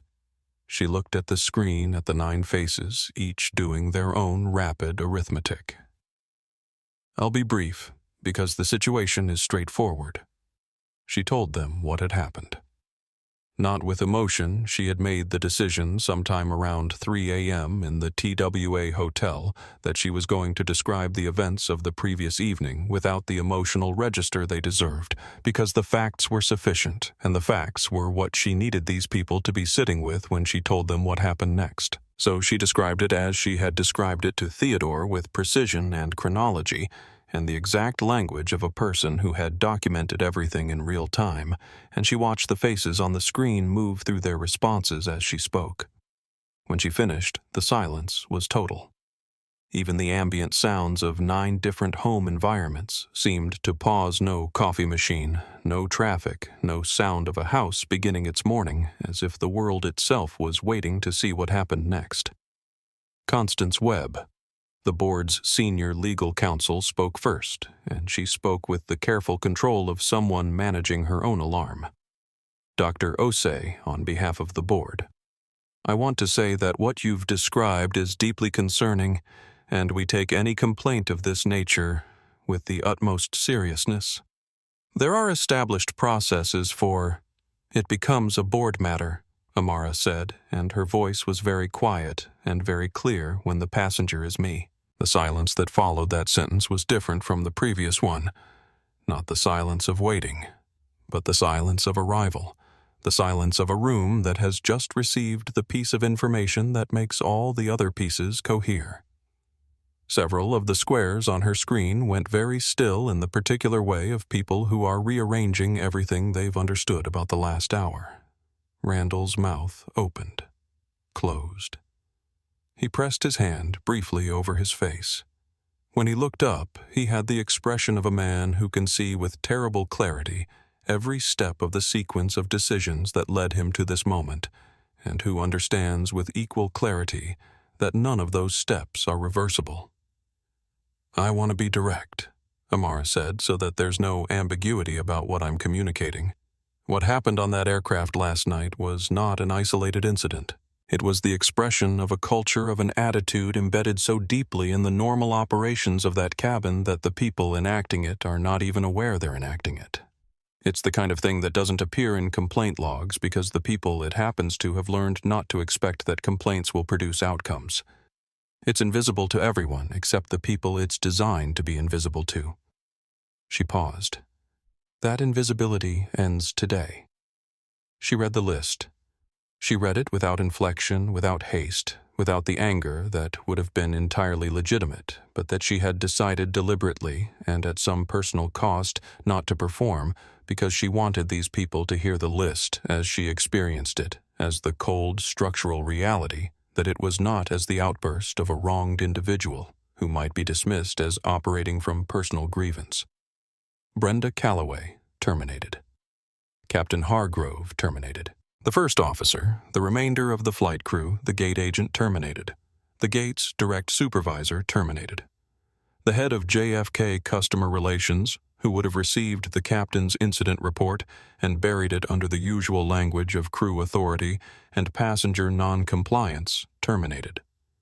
There was a sound in the room, not quite a gasp, more like the sound several people make simultaneously when they understand the full scope of something. David Kinney, the youngest board member, spoke before anyone else could. He was 38. He'd been on the board for 2 years, and he had Amara noted the particular quality of someone who has not yet learned to be quiet when he believed he was witnessing something wrong. "Dr. Osei," he said, and his voice was steady and direct. "I hear what you're saying, and I don't doubt for a second that what happened to you was wrong. But what you're describing, removing an entire flight crew, a gate team, we're talking about people who have families and mortgages, and I know," Amara said. He stopped. The directness of it, not defensive, not dismissive, just, "I know," seemed to take some of the energy out of his argument. "Then I know," she said again, and this time there was something in the second saying of it that was different from the first, not softer but more complex. The voice of someone who is making a decision that costs them something and has decided to make it anyway. And I'm making this decision anyway because the alternative is to treat what happened last night as an anomaly when it isn't one. The people on that flight did not make exceptional choices last night. They made the same choices they've always made in a culture that has always rewarded those choices with silence. She looked at David directly. The culture changes because there are consequences. That is the only mechanism that has ever worked. Philip Randall, who had been silent through most of this with the quality of a man watching something happen that he is powerless to stop, said, "There will be union responses, FAA inquiries. The operational disruption alone is your problem to manage." "Philip," Amara said, not unkindly, "you are the CEO. Managing operational disruptions is what the role requires." She picked up the pen she'd had in her hand since the meeting started and set it down on the desk. "My problem was a pattern of conduct that caused harm to a passenger and that your airline's internal culture treated as unremarkable. I've corrected my problem. I expect written confirmation that my directive has been executed within the hour." She looked at each face on the screen, letting the moment land fully before she closed it. "Welcome to the new Olympian Airways group," she said. "I expect better from all of you. I expect you to expect better from yourselves." And then she moved her cursor to the red button at the bottom of the screen and clicked it, and the meeting was over. She sat alone in the hotel room in the early morning light in the silence that followed, and she looked at the window and she thought that was not the whole of what was right. And she knew it, and she had done it anyway, and what she would spend the next several months learning was whether those two things could be lived with. Marcus Webb got the email at 7:23 a.m. He was in the middle of his shift on the ground crew at JFK, guiding a regional jet into its stand on the south side of the terminal orange batons up the cold morning air, carrying the smell of jet fuel and the particular industrial clarity of a working airport in early morning. His phone buzzed in his pocket, and he finished guiding the aircraft and gave the all-clear signal, and then stepped to the side of the stand and took his phone out. The subject line read, "Notice of Employment Separation Australis Airlines / Olympian Airways Group." He read it once. Then he read it again. Then he stood very still for a moment, looking at his phone while three of his colleagues moved around him with the ordinary busyness of people who don't yet know. He had been with Australis for 11 years. He had started as a baggage handler at 19, had worked his way to lead ground crew, had been cited twice in the airline's internal recognition program for efficiency and safety. He had never met Dr. Amara Osei. He had never been in the first-class cabin of a plane in his life, had never had any interaction whatsoever with any passenger, let alone the one whose situation had triggered in the invisible machinery of corporate decision-making the sequence that had just ended his employment. He had a daughter named Sadie, who was 8, and a son named Eli, who was 6, and a daughter named Priya, who was 4, all of whom were in the care of his mother this morning, as they were every morning, because their mother had left 3 years ago, and Marcus had been doing this alone. He paid $1,300 a month in rent. He had $740 in his checking account. He had been saving slowly and with significant discipline toward a security deposit on a larger apartment, because the three of them were currently sharing one bedroom, and he had been promising Sadie for 2 years that she would have her own room by the time she turned 9.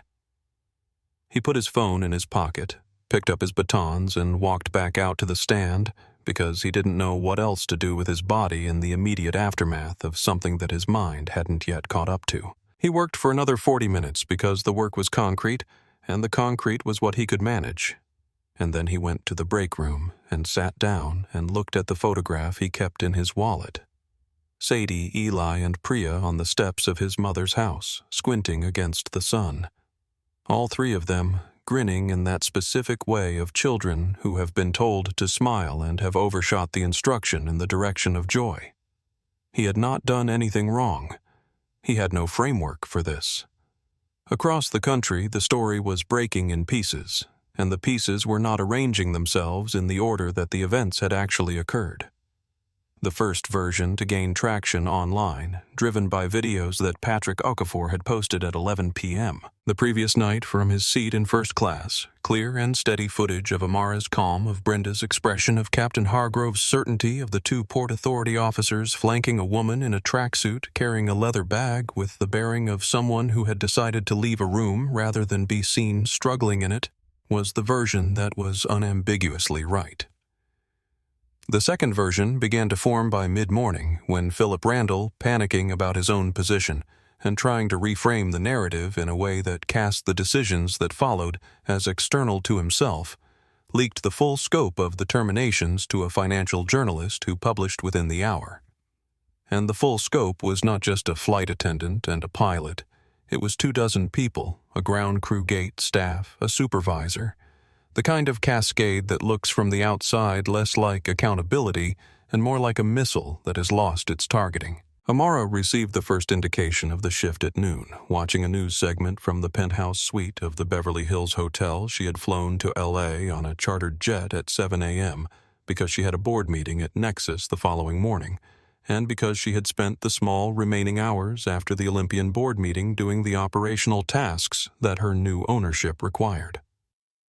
The segment was running a clip of a ground crew worker, not Marcus, a different one.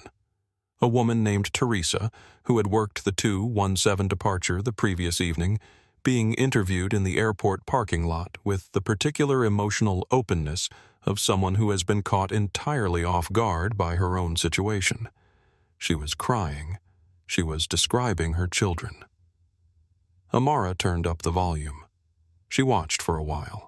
Then she turned off the television and sat with the silence for a long time, and the silence had a different quality than the silence of the TWA hotel at 4 a.m.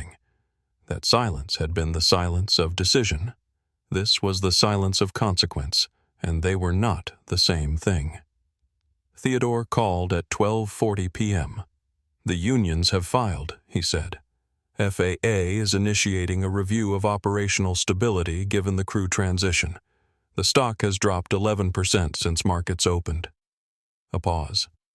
"And there's a video circulating. A ground worker. The story's starting to pivot, Amara." She was quiet for a moment. "How far has it pivoted?" "Enough," he said carefully. "Enough that the original story and the current story have different protagonists." She looked out the window at the smog-filtered afternoon light over Beverly Hills, at the particular quality of sunshine in L.A. that is generous and indifferent simultaneously. "Find me Marcus Webb's contact information," she said. "Who the ground crew worker who got the termination notice this morning? The one with 3 children." She had read his file at some point in the last 18 hours. She had read all of them. He was on the 217 ground roster. He didn't do anything wrong. A pause. None of the ground crew did anything wrong. "I need to think about that." Theodore was quiet for a moment. "Then I'll find him." She put the phone down and looked out the window for a long time and thought about precision and about what it costs when a precision instrument is aimed at a target that is wider than the thing it's trying to hit. By the following morning, the hashtag that had begun as something in Amara's favor had become its own argument. The original footage, Patrick's steady video, the clear evidence of Brenda's conduct and Hargrove's certainty, was still circulating, still functioning as the foundational document of what had actually happened on Flight 217. But alongside it now were the interviews, the numbers, the names, Teresa from the ground crew, Marcus with his photograph of his 3 children, a 26-year-old junior flight attendant named Danny, who had been on her 4th ever transatlantic and had received her termination notice before the plane had finished unloading in Los Angeles.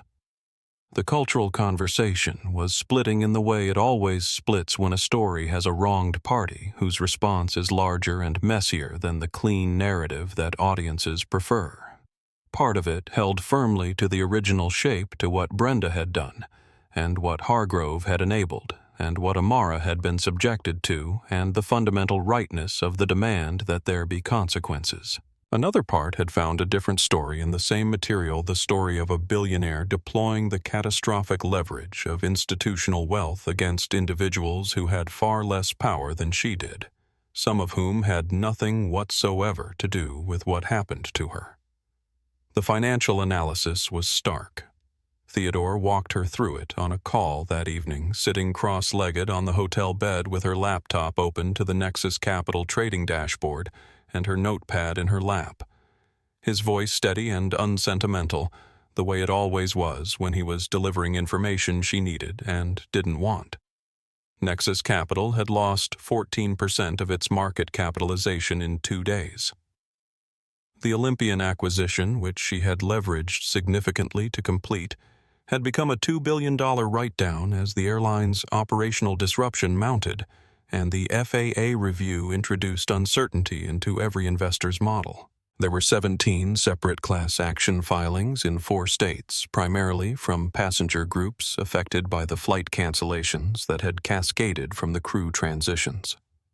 The board is concerned, Theodore said, and by the board he meant the people she had appointed and developed, and who had never in 15 years delivered a message she didn't want to hear in any other language. "They'd like to talk to you this week." "I know," she said. "Arthur has been calling." "I know that too." "Amara." His voice shifted fractionally, not softer. Theodore did not do soft, but more careful the way a person handles something they know is fragile. The Olympian piece is one thing. The market will reprice. But the narrative that's attached to you right now, the Osei overreach headline that's attaching to Nexus in ways that the business fundamentals can't insulate us from. She was quiet for a long time. On the television, muted, a news channel was running a graphic that showed a split screen on one side, the Patrick Okafor footage. On the other, a photograph of Marcus Webb and his 3 children that someone had found on social media. She watched the split screen without sound, which made it more honest in a way stripped of narration and argument. It was just 2 images of people in unjust situations, one of which she had not caused, and one of which she had, and the fact that one injustice didn't excuse the other was sitting on the edge of the bed next to her in the way that certain truths sit with you. Then the channel cut to Brenda Jenkins. She was sitting in an interview setting a neutral background hair. Perfect, wearing an Apex Air branded jacket. Apex being the carrier that had, with aggressive speed and aggressive PR, announced the hiring of the terminated Australis crew as a commitment to aviation excellence and second chances. Brenda was composed and warm and described the events of the previous night with the confidence of someone who genuinely believed her account, which was perhaps the thing about her that was most difficult to reckon with. She wasn't lying exactly. She was reporting what she had experienced from inside a framework of assumptions so complete that she couldn't see them as assumptions. "I'm just grateful," Brenda said on the muted television, "to be somewhere that values their people." Amara watched. She did not turn it off this time. She watched the whole thing through to the end, and when the interview concluded, she picked up her notepad and wrote 2 words at the top of a blank page. The first word was, "What?" The second word was, "Next." The knock on the door of her hotel suite came at 8:47 p.m., and she already knew who it was because Theodore had texted her 20 minutes earlier, "Arthur's here." L.A. "He asked me where you were staying." I told him. "I hope that's all right." It was Theodore's way of asking for retrospective permission, while also making clear that he had already decided this was one of those things that needed to happen whether she wanted it to or not. Arthur Mensah was 67 years old and had been her first serious investor, not the first person to believe in her, which was her father, but the first person in the financial world to stake real capital on the conviction that what she was building was real. He had given her $8 million at a time when $8 million was everything when she had been 28 and the only person in rooms like the one she'd been sitting in who looked like her, and he had given it without conditions and without the particular quality of charity that can make investment feel like condescension. He had given it because her mathematics was extraordinary, and her strategy was precise, and her execution was historically exceptional, and he had never in 15 years given her any reason to doubt that those were the only grounds on which he'd made the decision. He was one of the few people in her life who told her things she didn't want to hear and from whom she was willing to receive them. He stood at her door in a dark blue overcoat that was slightly damp. It had been raining in L.A. all day, the particular Los Angeles rain that the city has no infrastructure for and treats as a crisis, and his face had the lines in it that it always had, though they seemed tonight to be carrying more weight than usual, as though the gravity of the situation had added pressure to a structure that was already bearing a significant load. She stepped back and let him in. He declined the offer of water, declined to sit, stood instead by the window with his hands in his overcoat pockets and looked out at the city below, the particular blur of lights through rain-streaked glass that makes Los Angeles look at night like a reflection of itself. "They're not going to have the courage to say this to your face when there are 9 of them in a meeting," he said without any preamble. "So, I'm going to say it to your face now because after 15 years, I think you deserve someone to say it face to face." He turned from the window and looked at her directly. "The board is going to move to remove you, probably within the week." She sat down on the arm of the sofa. She looked at him. "Tell me something I haven't already calculated," she said. And it wasn't dismissal. It was acknowledgement. The acknowledgement of a person who is already sitting with the truth and doesn't need it softened. "What did you want to happen, Amara?" he asked, and his voice had the quality of a genuine question, not rhetorical, not leading, but the actual inquiry of a person who wants to understand rather than judge. Not what did you want to achieve? What did you want to happen? She looked at him for a long time. Outside, the rain moved in patterns against the glass, the city existing in its usual indifference to any particular human situation. "I wanted them to feel it," she said finally. And the simplicity of the answer surprised her as she said it. She had been talking and thinking in the language of strategy and execution for 3 days. And underneath all of it was this very simple thing. I wanted it to actually matter. I wanted there to be a consequence that was proportionate to what happened, not a strongly worded email and a travel voucher. Arthur nodded slowly. "And was it?" She didn't answer. That was in its way the most complete answer. "You know what I've watched you do for 15 years, he said, coming to sit on the edge of the chair across from her. "I've watched you walk into rooms that weren't sure they wanted you and leave with the room changed. Not because you forced it, because you were so thoroughly, undeniably right about everything that the room didn't have a choice but to change. That's the most powerful thing I've ever seen anyone do in business." He paused. "This week, you walked into a room and changed it by burning it down. And there are people in the rubble who didn't have anything to do with the fire." The silence that followed had a weight that she had been carrying, she realized, since about noon the day before, since she had sat in the Beverly Hills Hotel and turned the TV up, and seen Teresa from the ground crew crying in the parking lot. She had been carrying it without naming it, and now that it had been named, she felt it more fully. "The board will vote," she said. It was not a question. "They will." And Theodore Arthur looked at her gently. "Theodore is going to vote to protect the company. You taught him that the company comes first." He listened. She stood up and walked to the window and stood where Arthur had been standing, looking at the rain and the lights. She thought about her father's notebooks in the shoebox under his bed, 30 years of stops and incidents documented in his careful hand, all the moments he had endured with precision and without bitterness. She thought about him sitting on the edge of her bed when she was 17, telling her your job is not to destroy them. Your job is to be undeniable. Your father would have been proud. Arthur said from behind her quietly, of every room you walked into before last Tuesday. A pause. I don't know what he'd have said about this one. She didn't say anything. She continued looking at the rain. After a moment, she heard him stand, heard the soft sound of his coat, heard him walk to the door. "The people who wronged you were wrong, Amara," he said. "That is completely unambiguously true, and don't let anyone use what came after to obscure it." The door opened. "That's all. Good night." The door closed. She stood at the window for a long time after he left, and she let herself feel the full architecture of what she had done, not just the decision and its execution, which she had felt clearly and consistently since the moment she'd made it, but the shape of it in the world, the places where it had hit the things she'd intended, and the places where it had hit things she hadn't, and the gap between those two things, which was where most of the damage lived. She dressed the next morning as she had dressed for the 6 a.m.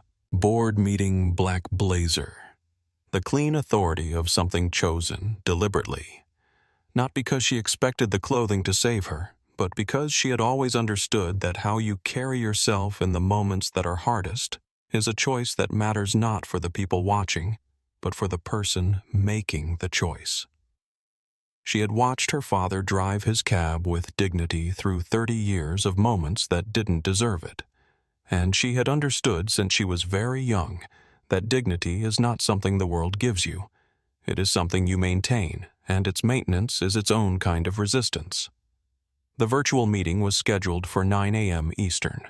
She was in her hotel suite. She had not moved to an office or a conference room, had not assembled a team around her, because she had decided that if this was going to happen, she was going to be alone, when it did the way she had been alone at 4:17 a.m., when the wire cleared the two significant events of the week bookending each other in solitude.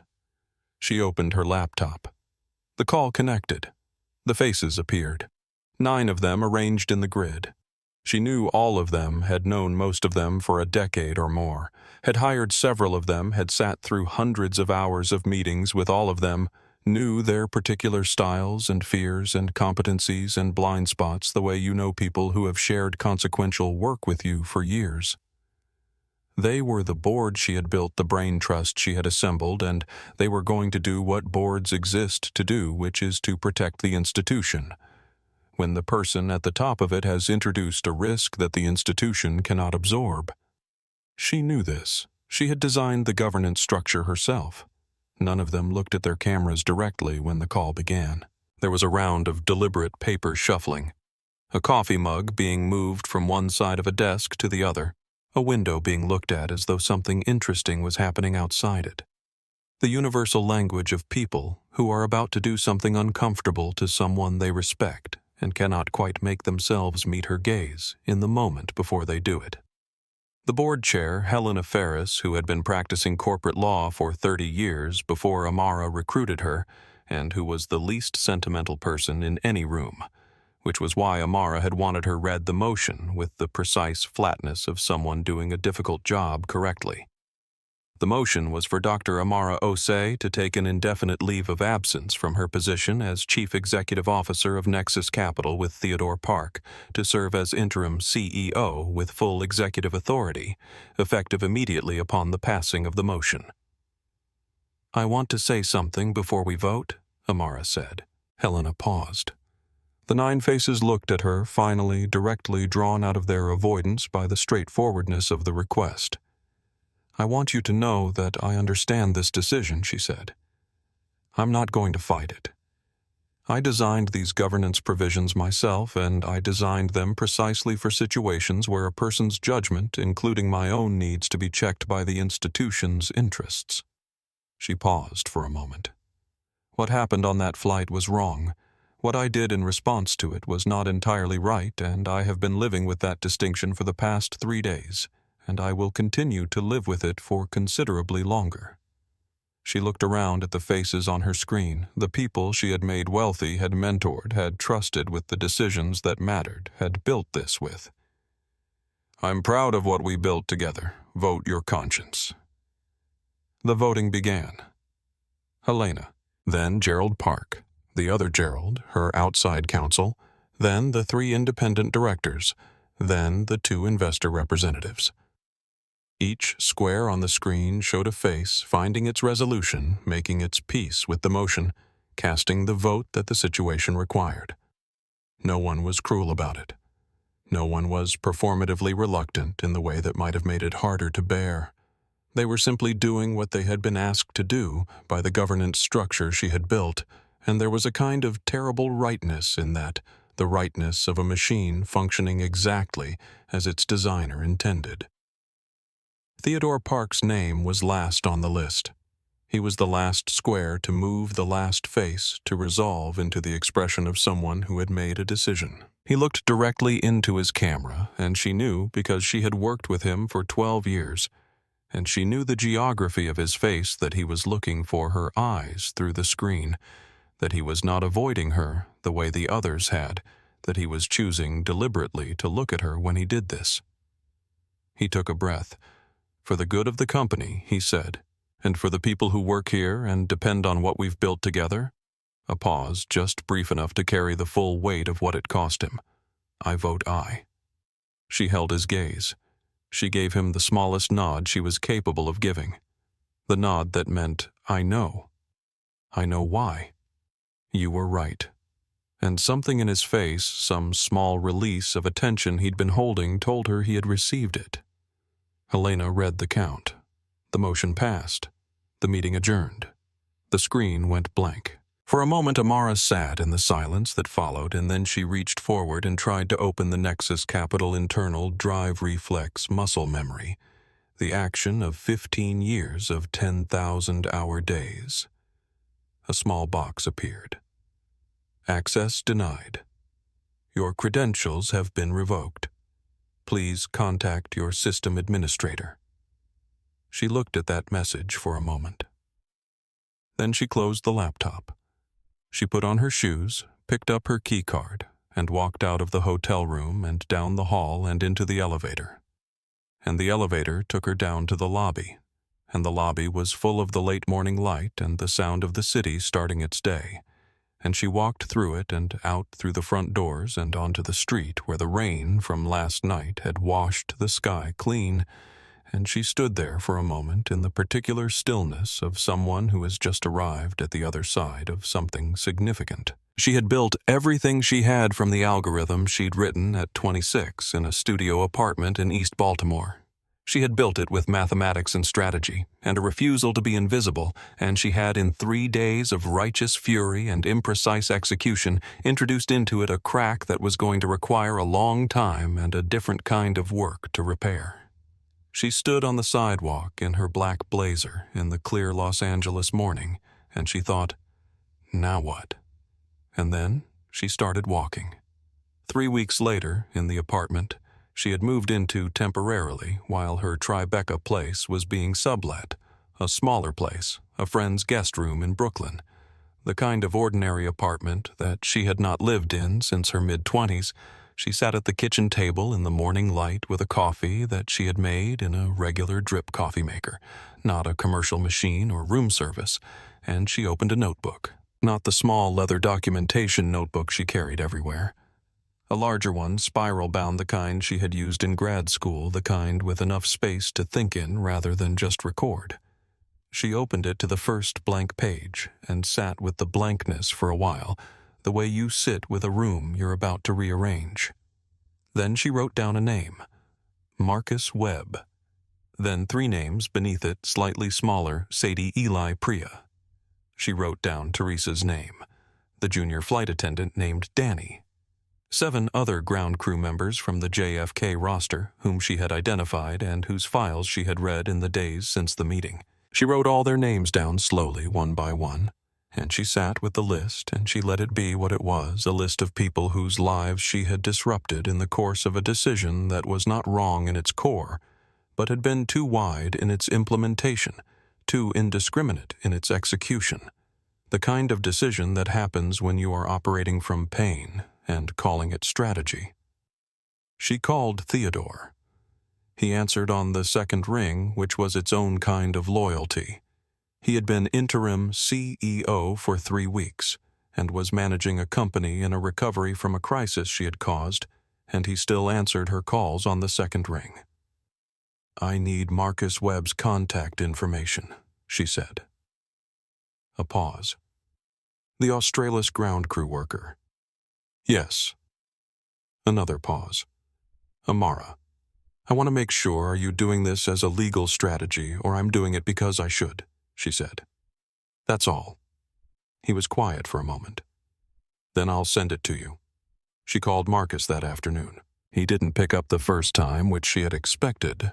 She left a message short, specific, not defensive, not apologetic in the preemptive way of someone trying to protect themselves from accountability, but direct in the way of someone who has thought about what they want to say and has chosen to say exactly that. This is Dr. Amara Osei. I think you know who I am and why I'm calling. I'm not calling to explain myself. I'd like to hear how you're doing. You can call me back or not. I'll understand either way. He called back the next morning. They spoke for 40 minutes.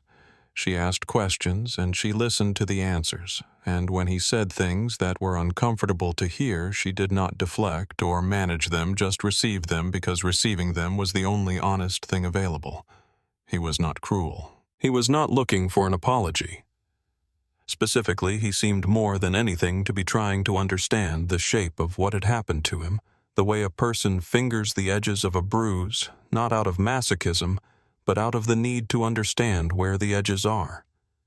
He asked her why, and she told him the truth, because she had been wronged, and she had used a powerful tool to correct the wrong, and the tool had hit things she hadn't intended to hit. Did it fix it? He asked. Not bitter, genuinely curious. She thought about Brenda in the Apex Air jacket on the muted television.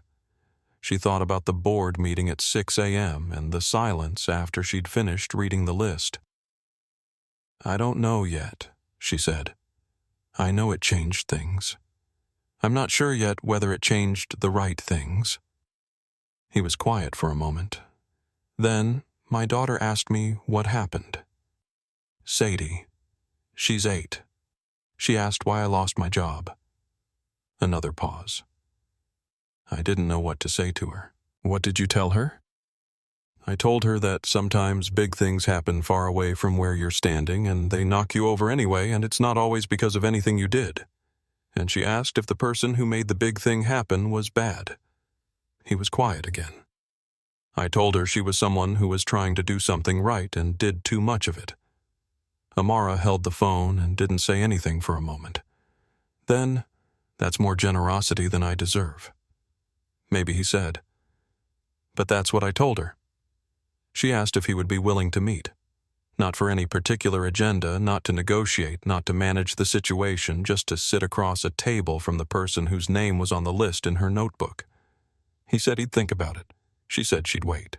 She put the phone down and looked out the kitchen window of her friend's apartment in Brooklyn at the particular ordinary view of a residential street in late November.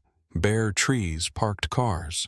A woman walking a dog, a child on a scooter, being herded along by a parent moving at the slightly anxious pace of a person managing something faster than they are, and she felt, for the first time in weeks, like she was sitting in the actual world rather than a few inches above it, which was where she had been for so much of the preceding decade. She had built an empire on mathematics. She had spent 15 years being right about numbers and strategies and market positions and the precise replicable logic of capital allocation. She had been so comprehensively right for so long in all the places the metrics could measure that she had made the error of assuming the metrics were a complete account of what was real. They were not. There were things the numbers had never captured, the 40-minute taxi rides her father had taken people home from long after the shift was over because they'd told him something sad. The way her mother had learned the names of every librarian at every branch she'd borrowed from because names, she said, are the most important thing you can give someone. The specific quality of grace that Marcus Webb had offered her across a phone call in the middle of everything that had cost him something that he'd offered anyway. She picked up the spiral notebook. She looked at the list of names. Then she turned to a fresh page and started writing, not a strategy document, not a business plan, not a model or a framework or an acquisition thesis. Just things she was thinking. Questions she didn't have answers to yet. A note about what her father had told her that she had misapplied. A note about the difference between power and justice, which she was beginning to understand were not the same instrument even when aimed at the same target. She wrote for a long time. The coffee went cold. The street outside continued its ordinary life. She let it. The Senate Commerce Committee hearing on discrimination in commercial aviation was held on a Tuesday in January in one of the large wood-paneled hearing rooms of the Dirksen Senate office building, where the ceilings are high enough to make a person feel simultaneously significant and very small. The room was full, the public gallery, the press gallery, the rows of seats behind the witness table occupied by aviation industry representatives and consumer advocates and legal scholars who had all been invited to testify about a problem that the aviation industry had for many years preferred to discuss in the language of isolated incidents rather than as what it was. Amara was not the first witness scheduled, and she was not there as a CEO or a shareholder or a billionaire, none of which were titles she was currently using with any frequency. She was there as a passenger, specifically as a passenger who had been documented by multiple independent witnesses, and several hours of video footage experiencing a textbook example of the thing the committee was examining.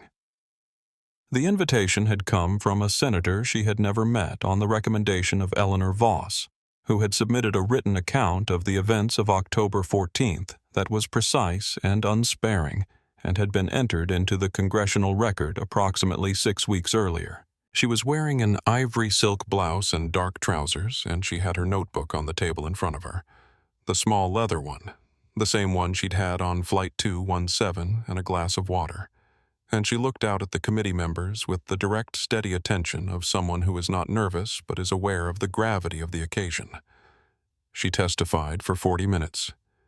She described Flight 217 in the language of chronology and specificity, that her documentation permitted the service snub the phone inquiry that applied to no other passenger, the escalation, the words "calm down," the captain's acceptance of Brenda's account without investigation, the walk down the jet bridge, the security room, the clarity with which she had understood at each step what was happening and why, and the equally clear understanding that her documentation of it was not going to change in that moment what was happening to her.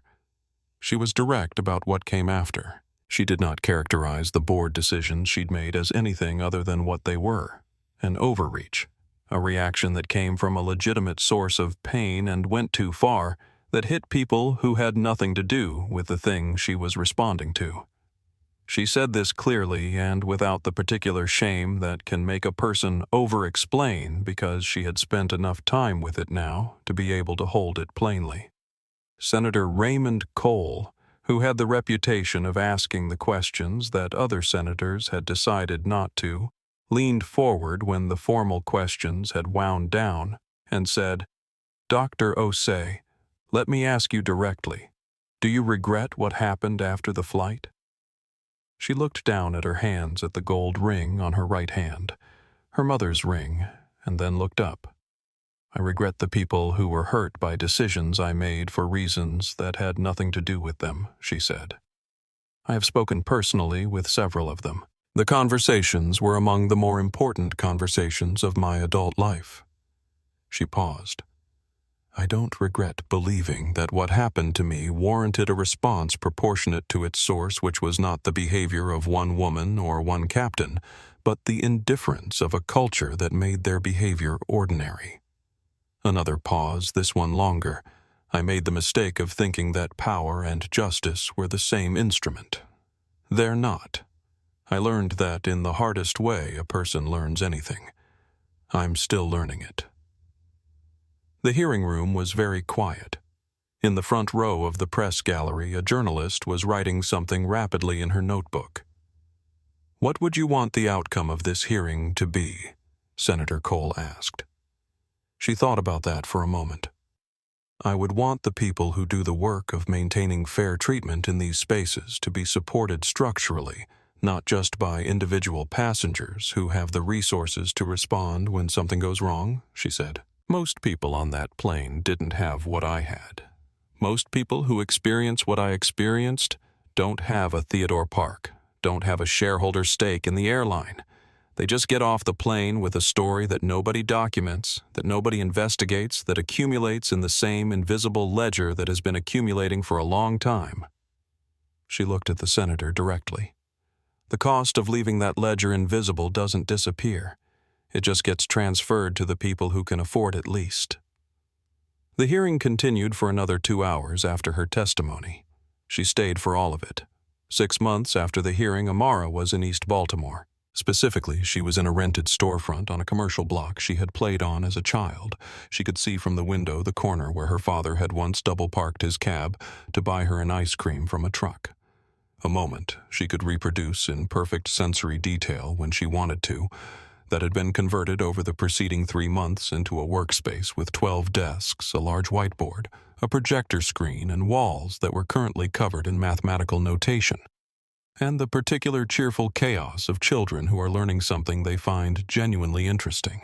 The program was called the Osei Foundation for Mathematics and Engineering, which was a name she had agreed to after initially refusing it on the grounds that naming things after yourself was the kind of thing people did when they wanted to perform generosity rather than practice it, and which she had eventually accepted after Theodore pointed out with characteristic directness that her name was the primary reason the foundation had attracted the caliber of partners and funding that made it viable.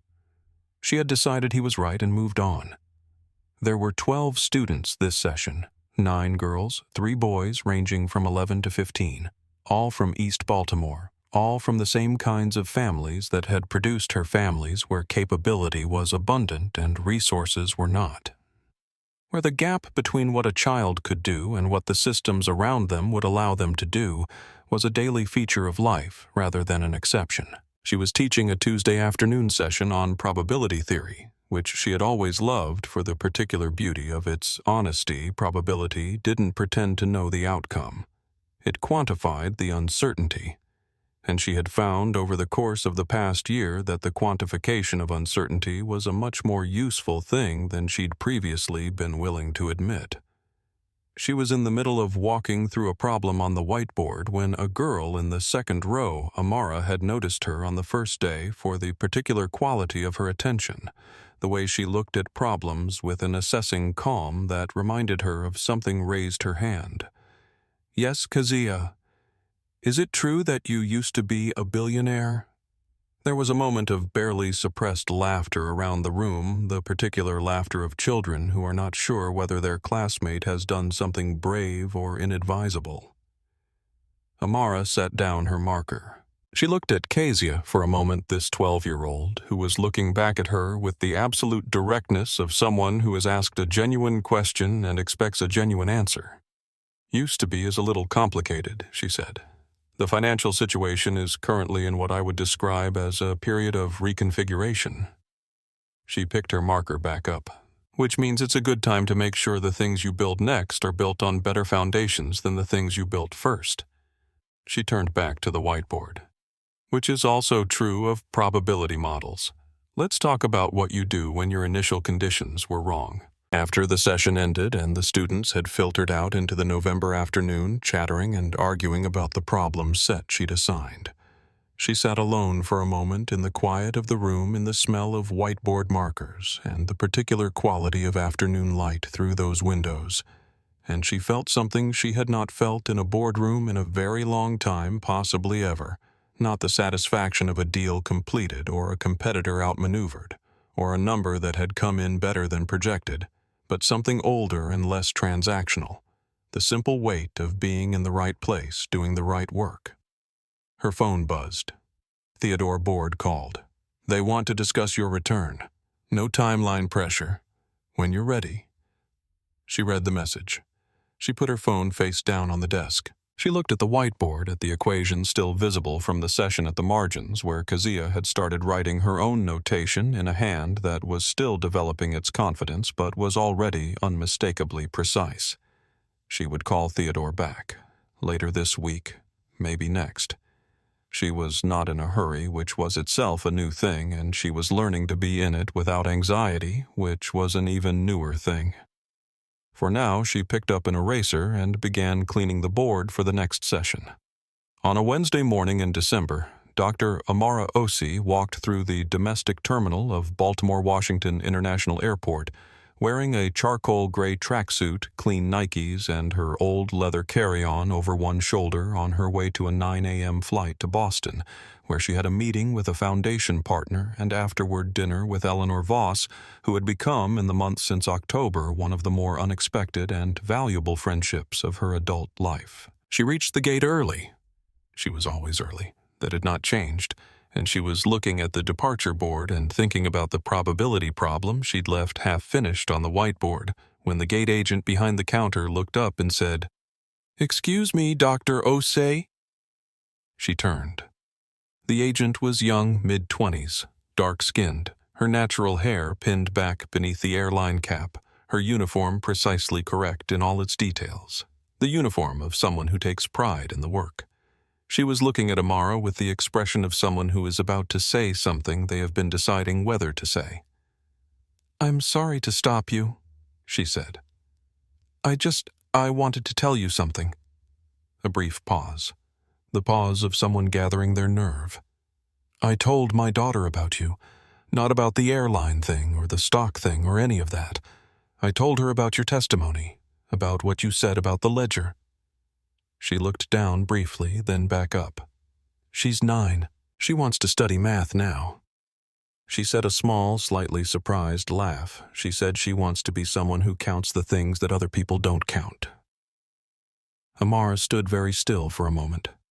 The terminal moved around her in its ordinary way, the rolling bags, the departure calls, the particular ambient noise of a place where people are always arriving and leaving, and she was briefly completely still within it. She took her boarding pass from her pocket and handed it to the agent. She looked at her directly. "Tell her she said that the counting is the work. The numbers always follow." The agent smiled, a real one, the kind that arrives without preparation, and scanned the pass. And Amara walked down the jet bridge into the morning. The plane lifted off over Baltimore in clear winter light, and through the oval window she watched the city she'd grown up in recede into its geography. The harbor, the neighborhoods, the grid of a place that had made her who she was in all the ways that mattered. She did not need to own anything at this altitude to know exactly where she belonged and exactly what she was going toward. She opened her notebook. She turned to a clean page. She started writing. Some people fight for justice with noise. Some fight with silence. Dr. Amara Osei fought with something rarer, the willingness to be wrong, learn from it, and build something better. If this story moved you, please like this video, share it with someone who needs to hear it, and subscribe to our channel for more stories about courage, consequence, and the complicated, extraordinary work of becoming who you're meant to be.